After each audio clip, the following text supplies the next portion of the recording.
Usually I love bad horror movies, regardless of how bad they are, and making videos and sharing them with you wonderful people. But after sitting through two of the most uninspiring, poorly executed horror movies on my channel, and then dealing with a shitty media company digging in their heels and illegally copyright claiming one of those videos, stealing what little I could have made from it. Hi, Greater Fool Media. I hope you choke on the $5 a year you get from illegally claiming my video you have no rights over. I need to do some self-care and talk about an unintentionally terrifying movie I had loved since I was a little kid because of how completely batshit crazy and terrible it is. Created in 1919 by Pat Sullivan and Otto Messmer and right in time for the Great Depression, Felix the Cat became the first animated character to bring in audiences just for his short animations before the main attractions. By 1923, he became the first animated character to have his face on merchandise, if you can believe that. The most popular being the Felix the Cat stuffed toy. Yes, really. God, was everything terrifying in the 1920s or what? Ugh.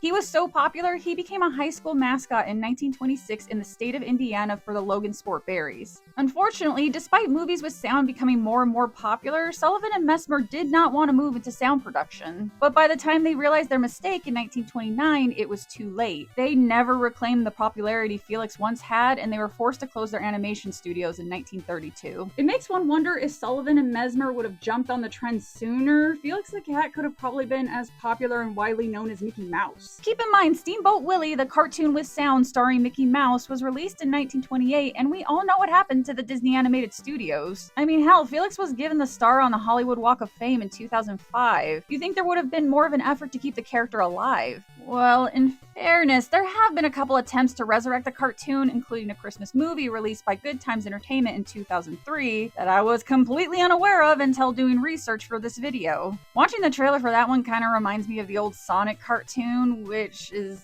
not great either, to be honest. But that's not the one I'm here to talk to you about. Oh no, the one I'm here to talk to you about is the one that was made in 1988, but not released until 1991, has no DVD or Blu-ray release, and the animation studio responsible for it hides its involvement with it. So it's a great sign. Oh, hi everybody! Well, hello, 90% of the budget. Say hello to one of the first instances of CGI used in an animated movie. Worth it. Felix doesn't say too much here, just tells us about the plot in the land of Oriana. Two things we learn about in the movie, so thank you for that, CGI floating head of horror of questionable lip sync. The movie opens in the land of Oriana where we meet their princess. I hope I'm not disturbing you. I always have time for you. Ooh, rough. And here you thought I was joking about the CGI Felix eating up 90% of the animation budget, huh? Minister Grumper, everyone has been working very hard. We've had a prosperous year. Why shouldn't they have a little more? You know, she does blink in this scene, but it actually took me rewatching it to realize that because those eyes, they kind of just stare at you. Like, almost like they're looking right through you, into your soul, telling you things that only you would know, and things you have forgotten, things you kind of wish you still forgot. They talk about giving the poor some money before this spaz, Madame Pearl, bursts through the door dropping her tarot cards? Now tell us what you've seen in the cards. Black duck on a green planet! It's the Duke! He's gotten through the impasse with a whole army! Look, tarot cards are really cool and interesting, but maybe not use them to decide the fate of an entire nation. I mean, yes, she's right in this instant, but she's also really fucking late with this news. That since you disbanded the army, there is now no defense against such a possibility. The people will stand up against that would-be tyrant and his tin pot army. But most of the people have already surrendered or fled. You disbanded your entire army knowing full well that there was a violent threat in what, like the next nation over, and you just figured, oh, the peasants will fight for me. It kind of sounds like it was news to them that you were planning on using them as cannon fodder. I'd abandon you too. While the three dingbats argue about who's to blame for having no defenses, it's this one. The one with the dead eyes. The one that disbanded the army. An 80s robot nightclub breaks through their underground tunnels looking to capture the princess. I suggest you use the secret railway, then the Demensporter. The Demensporter, of course. Of course she forgot about the portal to another dimension, and of course it's not guarded, because if she doesn't care about her own nation being invaded, why would she care about another dimension's nation being invaded? But Grumper, what about you? My duty, of course, is to remain here. I will delay them for as long as I can. Huh, I wonder if this evil-looking guy is gonna turn out to be evil. Pearl and Oriana make their way into the tunnels, only to see the bots have already flooded them, and they have to be quiet and sneak by them. So of course, neither of them shut the hell up. They blocked the tracks. Cosmic Caladium. We can't let the cubes see us. Quiet, Pearl, they'll hear you. They find the defense portal, still talking nonstop, before the bots find the door and burst through. Complete sequence. Oh no! What was the sequence? She could not remember the code to the defense portal. The code is the name of her country and her, and she couldn't remember it. Oh, but don't worry. A sentient magic tear she cries when caught by the bots does, and that's what flees to another dimension for help. I've got plans for her. Gross!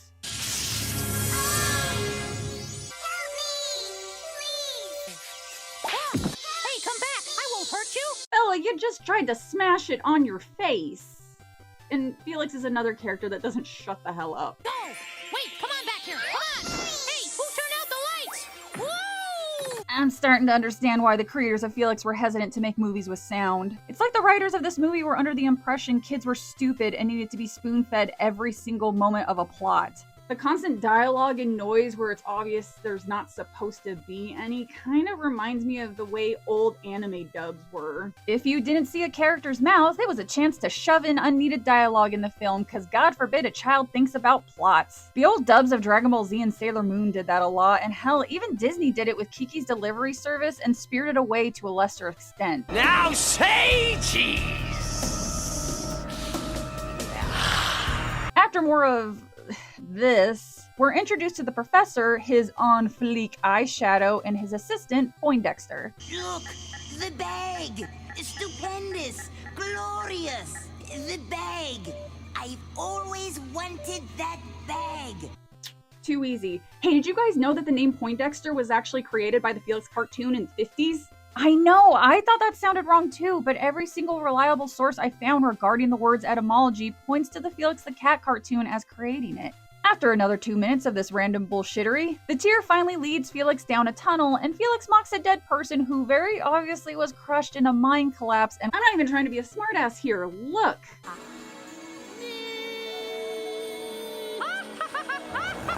Well, it's a good thing you found the dumbest creature in our dimension who asks no real questions and follows you for no particular reason.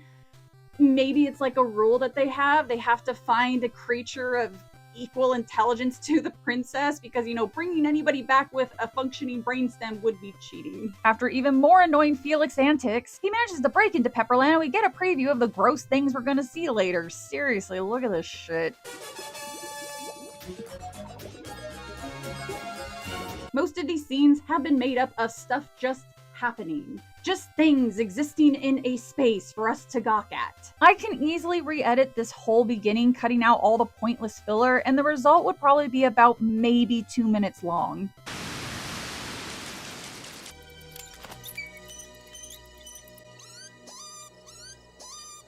Oh my fucking god, can you just please move the plot forward, please? My name's Tim. Why don't you just follow me? I have a feeling that bag of yours will come in mighty handy.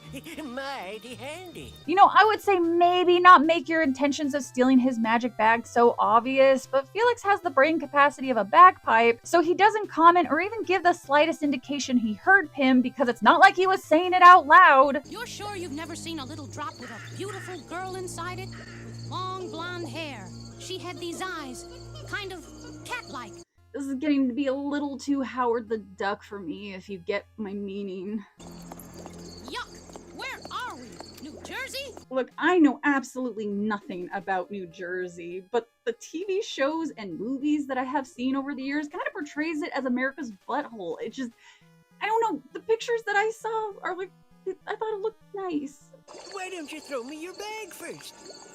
Not so fast, Sonny. I got you. While Felix is captured by his own stupidity, the professor and Poindexter track Felix to the abandoned mine. Oriana is a legendary kingdom thought to be by some cryptozoologists to exist in another dimension. You mean Felix has actually managed to fall into another dimension? They have jumped to such a wild conclusion based off what? The name of the abandoned mine? I'm also fascinated with how they managed to get this footage, why they were packed for a trip they didn't know they were going on, and why they are so willing to follow Felix into another dimension when they have no idea if they can get back. There ain't no way that this bag that looks like only Felix can use is worth it. Cut your losses, dude. Anyway, Felix is dragged through the street of Progress City where the nightmares you thought you left in your childhood closet and under the bed have come forth to trigger your PTSD. Yeah, this part kind of used to scare the hell out of me when I was a tater tot. I'm sorry, Whack. I was kind of overexcited. And what in Zill have you got to be excited about? Someone invent enlarging pills? I am uncomfortable. I don't want to think about these things. I got something real hot for you, Whack. Honest to do. It better be good this time. Ooh. What the hell am I looking at? What do you got for me? It's a magic trick bag. Trick bag? Who don't seem to work so good without the cat. I gotta say, I've never lost patience so quickly about a conversation I am not a part of. Some hospitality. What is your name? Oh really, Felix? Now you don't want to talk. Now you want to shut up? What is your name? This fucking movie. It's like it is terrified of having the slightest bit of quiet in their movie, so they have to inject noise in every single second. Are we sure this wasn't created by Dingo Pictures?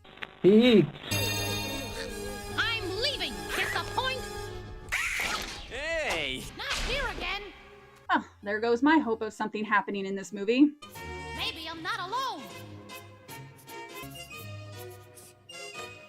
Yay, the Mizzards! They're the only things that I kind of sort of like in this movie, and I am counting the princess and Felix in that equation.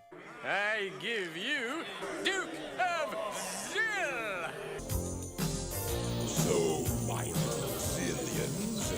You know how you see an animated character sometimes, and you can just tell by looking at them that they would probably smell, in this case, like salty garbage? No one is paying attention to my outer dialogue.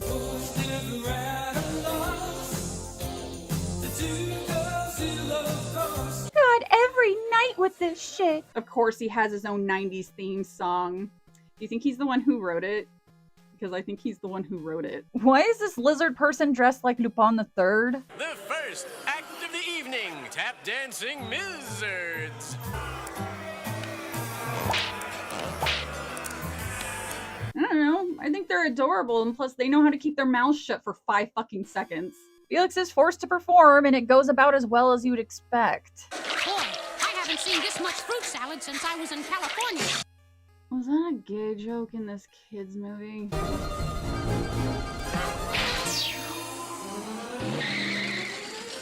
Felix can turn his magic bag into anything. Anything. And he does not use it to escape here. Doesn't even cross his mind. We make a deal. You don't tell no more jokes. You watch the princess. Do you want to guess the dumbest thing this princess does on a nightly basis? Did you guess dance poorly in a giant bubble to 80s synth music, all while having a blank look on her stupid face? Oh, and her weird uncle tunes in every night to watch this. Oh, this is what happens when you tell hot, vapid people that they're also talented. It's always the same. You're wrong. It gets better all the time. Would you not have me relish my revenge? Ew, you are getting weirdly breathy watching your niece dance. I must be strong. Perhaps if I continue to dance for them, the Duke will show mercy on my people. Oh yeah, dance like shit with a blank expression on your face. Surely that will rally the troops. This really is all your fault, Oriana, and if I remember my history correctly about royals pissing off laborers and peasants, Your pretty little head is about to go bouncy bounce down the castle steps. Excuse me, Your Highness. Huh? Shh, I have a plan to get us out of here. That's rather a cruel joke, don't you think? Go back and tell your boss that I'm not ready to give in to him. How dare you even suggest I try to escape and make some kind of effort toward a counterattack to my warlord uncle? Can't you see I'm tired from all the emoting I've done all day? No one's ever broke out of here before. 'Cause there's nowhere to go. Listen, Pim, you're not happy here. Why don't you help me?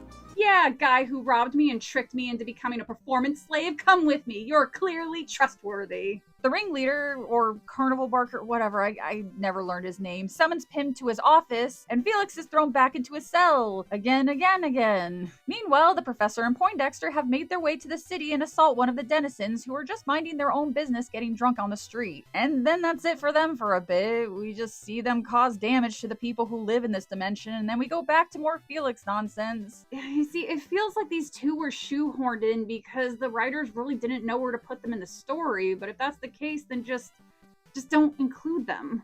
I'm not gonna hurt you. No, you're just gonna eat us. You'll be eating a great star. I think I liked them better when they didn't talk. I'm not going to eat you. It's me who needs your help. Yes, sure, prove it. Be my guest. And then Felix slammed down the glass lid, waiting for them to suffocate, then had them with the fine artisan cheeses of Oriana. I mean, come on, man, they trusted him way too soon after that. But it seems to be a theme with the creatures in this world. I want you to tell me how you get in here. Holes. Holes? Holes. Holes? The Mizzards make Felix-sized holes through each cell, and in each cell we get to waste time listening to Felix make unfunny observations. Which is my job, Felix. Until they reach the princess's room, where Felix creepily crawls along the floor and stares at her while she sleeps. It's her. She's beautiful. Personally, I like to see a little soul behind the eyes, but you do you, Felix. Huh? You again? What are you doing here? We're going to escape from here. Do you think I haven't tried? Honestly, no. No, I don't think you have. I mean, that would require effort when you could be doing... This may sound crazy, but I'm not from around here. I followed a tear. The Demence Porter! The other dimension! Then it did get through! Oh, thank goodness. For a second there, I thought I'd actually have to do something for my kingdom. But you're the only one who came? Yeah. Oh, I'm sorry. You know, maybe, Princess, you could have had your magic tear jot down some helpful information for the people in the other dimension outside of... The fact that it took this long for this land to be conquered is rather shocking. My country is in the hands of my uncle, that madman. Tell me how you got here. It's a long, sad story. Are you sure you want to hear it? Lady, he came all the way from another dimension, was enslaved to perform nightly for an easily entertained audience of nightmare fuel, watched your bubble dance that your uncle uses for spank material, and dealt with your dismissive attitude, and he's still offering help. The least you can do is tell Felix all about your stupid family backstory. When my father was still alive, there was a small army. More for ceremonial occasions than anything else. I liked to spend my days laughing at poor people forced to entertain me. The land was peaceful, but there was one person who didn't like the way things were, my uncle. It works. It will revolutionize labor. It kind of sounds like your uncle was trying to develop non-living alternatives to doing dangerous labor jobs so your people wouldn't have to do them. And that means he didn't like peace? Kind of sounds like you and your pop didn't want the forest to be safer in the jobs they were doing for you. And oh my god, look, the Duke copyrighted his disco robot. So they have copyrights in the land of Oriana, do they? Was it supposed to do that? He was horribly disfigured. It was also nice of him to pose for this picture so Oriana could add it to her backstory scrapbook. My father had entrusted me with the royal secrets and the location of the Book of Ultimate Power. It's this book that the Duke so desperately wants. Oh good, she also has a picture of the magic Doctor Who book for the scrapbook too. This is so stupid. And so the Duke was banished to the land of Zil. Why? All you showed us was that he was trying to help with the labor issues that you guys apparently had and was horribly disfigured. and he needed to be banished for that. I also took a picture of him being banished, apparently. I think Oriana is exactly where she should be, as she and her father sound like the villain in this story. The story she's telling to make her look good. Well, I couldn't have a disabled person living in my kingdom. I'd have to sometimes look at him. Ugh. The reptilian creatures there took him to be a god. They thought he was there to help them, but all he cared about was returning to Oriana and revenge. So you banished your supposed tyrannical genius uncle to this neighboring impoverished kingdom who you say needed help. What kind of help is unspecified, but I'd wager a guess and say probably help regarding famine, lack of education and resources, to build shelters, considering they're standing in torrential rain, and think this random dork who wandered into their kingdom is a god, who then enslaved that entire kingdom to make a robot army. Meanwhile, your kingdom was happy and prosperous even before you got rid of Walmart brand Mysterio, yet never once thought of helping the poor lizard people because, well, they're ugly and poor, ew. Yeah, when you read between the lines, it is sounding more and more like Oriana is the villain in this story. And so, as my father so rightly feared, he's come back, taken Oriana, and captured me. In retrospect, I guess it was kind of stupid to disband what little army my kingdom did have and treat a burn victim like a monster and send him off to a desperate and starving neighboring kingdom. I didn't come this far for nothing. Anyway, did you know they don't even have hot dogs with sauerkraut in this place? You're a dear friend, Felix. This movie is exhausting. Felix returns to his room to find Pym waiting for him. He offers to help Felix and the princess in exchange for citizenship to Oriana, since Progress City feels a little too much like something out of a Fallout game. Uncle, look. Magnificent! Bullshit performing tonight only. And oh damn, the captured princess of Oriana isn't even named on the poster. Imagine becoming second fiddle to this. The professor and Poindexter somehow find masks, or maybe they just Buffalo Bill two lizard people for their faces as disguises, even though it doesn't seem to matter because Poindexter immediately lifts the mask to talk to this ticket lady, and she doesn't seem to care that they're human. I feel like something was cut from their story.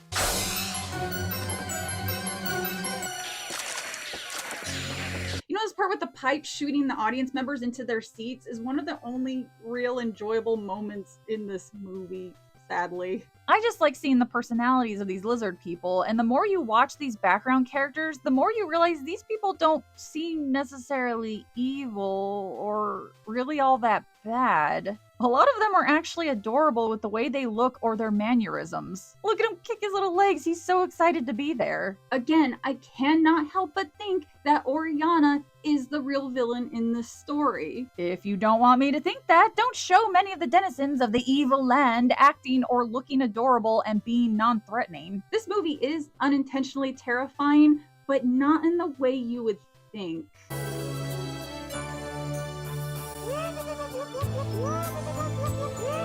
Magnificent! Better than ever! Look how she suffers! Have fun in your wonderful new kingdom! Yeah, they do not explain what that is at all, so I'm just gonna assume it's a drug, just because it's less creepy to think that the reason he watches his niece's spaz dance every night is because he's high and he thinks it's funny rather than he's just like the creepy uncle. Felix uses his magic bag to create bubbles which help them escape, and this happens. My back is out again. This always happens when I get upset. Enough, I said. Our villain, ladies and gentlemen, a geriatric He-Man character with a bad back. Don't get your hopes up, Pearl. I know I'll get her and that book. My dude, you are really banking on the fact that Oriana gives a shit whether or not Pearl lives or dies. She has not mentioned her once since they were captured. The gang escape, but not before killing the Barker and countless audience members. I am not kidding. Listen to the screams! Yeah, we don't see the lizard people or the carnival Barker get out from under the tent, so he died from the fall and the audience was crushed and suffocated by the tent. Felix and the princess just racked up a higher body count than Freddy and Jason combined. The genocide gang land their bubbles in the city, not noticing that the Mizzards are gone because they're all terrible people and I hate them, and make their way across the roofs while the Duke orders his men to find them. It's Felix! I swear, I keep forgetting these two are in the movie. We didn't see them escape the tent or use the bubbles, so how did they get that far that quick? Oh no! What is it, Felix? My bag! I just realized I left it behind. How? How do you just forget a magic change into anything bag? The same one you were harping on the whole time you were captured. This is by far the laziest plot point I have ever seen in a kid's movie. They literally just could have fixed all of that if they just would have shown Felix losing grip on his bag and having it fall while they were traversing on the rooftop. I'll have to go back for it. But you can't go back now. Felix, we can't possibly turn around and go back the 30 seconds we've been driving to collect your magic bag to help fight my uncle and his army of disco garbage cans. We've gotten this far.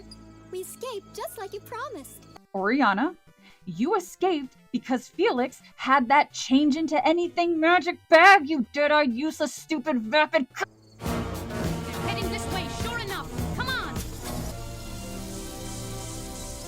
Pim, do you think we should... Professor! Felix! Amazing! The professor just shows up with Felix's bag 10 seconds later. It's a good thing, too, because that tension dial, ooh, it was getting too close to a 2. Too bad the Mizzards aren't here with us. Oh, now you remember to pretend to care about the Mizzards. I always cared about them. You don't fool me, princess. I know what you truly are. This way isn't much better. I guess a reference to those classic kids movies, On the Waterfront and A Streetcar Named Desire.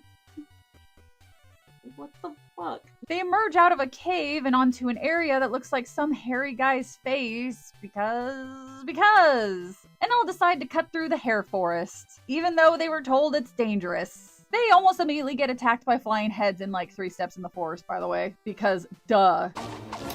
Where's Pim?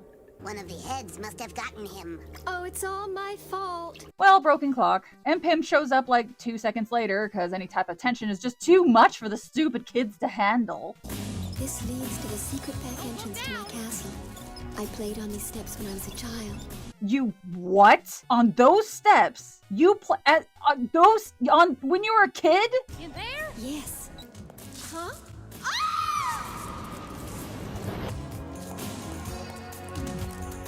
Oh, I guess a cave-in that blocks your only exit to an unknown tunnel is just not a big deal. Grumper!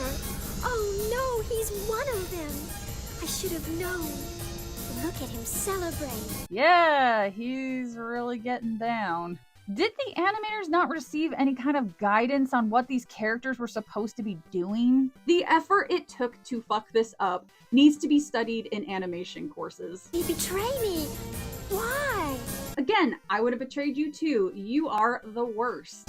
All rise for the new king of Oriana! Arriving in his royal modified snow cone golf cart. Someone on the animation team had to be taking the piss, right? This is the man of science that took over not one, but 2 nations.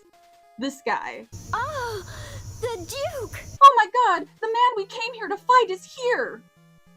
The Duke notices Felix and an epic battle oh, never mind. Yeah, they just reuse animation of them getting caught in the beginning, bringing Pearl to them, and then forgetting she's there again. Don't worry. I have no need to dispose of you. That is, if you cooperate. What do you mean, cooperate? I don't know, princess. Maybe he wants you to cooperate and tell him where the book you know he wants is. The secret of ultimate power. I want it. No matter what you do to me, you'll never touch those sacred writings. You really should reconsider your words there, princess, because you have not been seeing what we've been watching this whole time regarding your uncle's creepy watch parties of you dancing. Your night might take a hard right turn. No, I'm just kidding. A kid's movie would never do something like that. I wouldn't waste a perfectly good cylinder on you. The Duke orders the bots to crush her friends, and she immediately folds. Nice work, princess. Love, wisdom.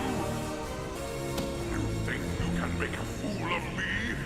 Bella, you rolled up to your new kingdom in a snow cone go-kart. You are doing fine on your own, making yourself look ridiculous without Princess Pinhead's help. So he has himself a little snit and releases his greatest bot yet, his words not mine. That's immediately killed by a magic book being lightly thrown at it by Felix. You know, I'm starting to think that my dumbass would be able to take over a nation in this dimension. I mean, look at the competition. God, whatever. Felix racks up more bodies, defeats the Duke, and he bids farewell to Oriana. That only happens if gold is put inside the chamber. It will not transport gold through the dimensions. The lizards! That was some ride! Aww, well, at least I got my happy ending. I have a feeling that your gold will pass through the Dimensporter. But, Princess, I don't have any gold. You do. You have a heart of gold.